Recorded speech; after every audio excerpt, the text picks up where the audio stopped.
जय हिंद।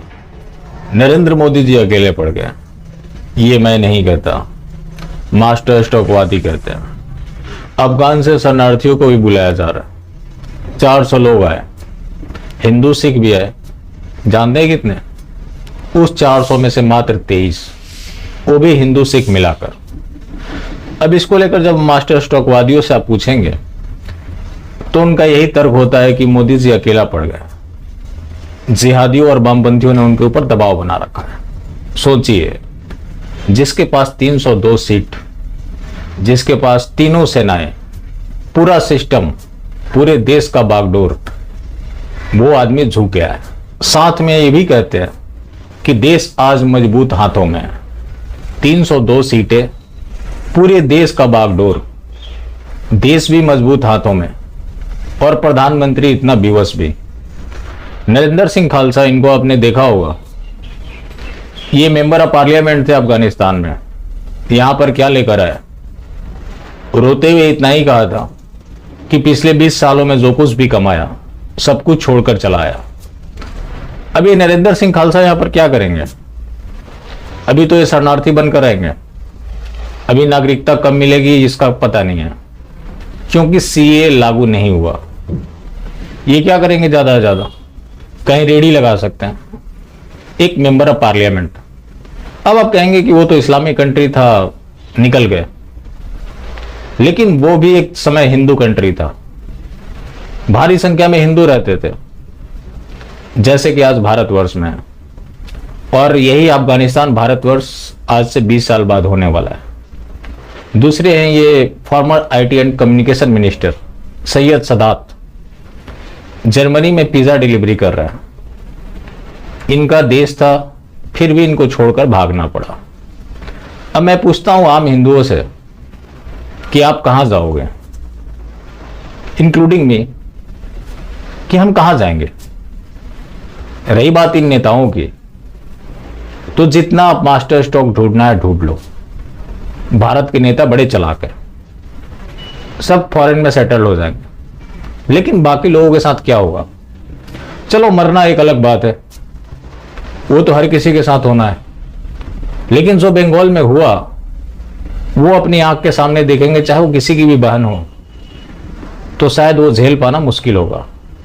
लेकिन क्या है कि ये मास्टर स्ट्रोक है मोदी जी का। जब ऐसी बातें आप सुनते हैं तो आपको हंसी आती है या सर पीटते हैं? कमेंट कर जरूर बताइएगा। सोचिए, जिस प्रधानमंत्री को यह अवतारी पुरुष बताते हैं, जिसके पास प्रचंड बहुमत, और वो आदमी मजबूर है। ये मजबूर नहीं है, उसका प्लानिंग है। उसके बाद भी एक सपना है, हिंदू राष्ट्र। दोस्त, हिंदू राष्ट्र तो बहुत दूर की बात है, इस्लामिक राष्ट्र बनने से बचा लो, यही बड़ी बात होगी। मोदी जी अपने एजेंडा पर काम कर रहे हैं। मोदी जी का जो एजेंडा ऑफ इस्लाम है, उसके ऊपर वो बखूबी रूप से काम कर रहे हैं। अभी हाल में प्रदर्शन हुआ, वो आज नौकरी मांग रहे थे। ज्यादा समय की बात नहीं है, एक दिन वो आपको घर से भी निकालेंगे, लेकिन क्या कीजिएगा, मास्टर स्टॉक है। हो सकता है कि मोदी जी किसी दिन घोषणा कर दें कि भारत आज से हिंदू राष्ट्र है, और हिंदू राष्ट्र तो ऐसे ही बनाया जाएगा ना, चाहे रोहिंग्या हो, बांग्लादेशी हो या फिर अफगानी हो, सबको लाकर भर दिया जाएगा।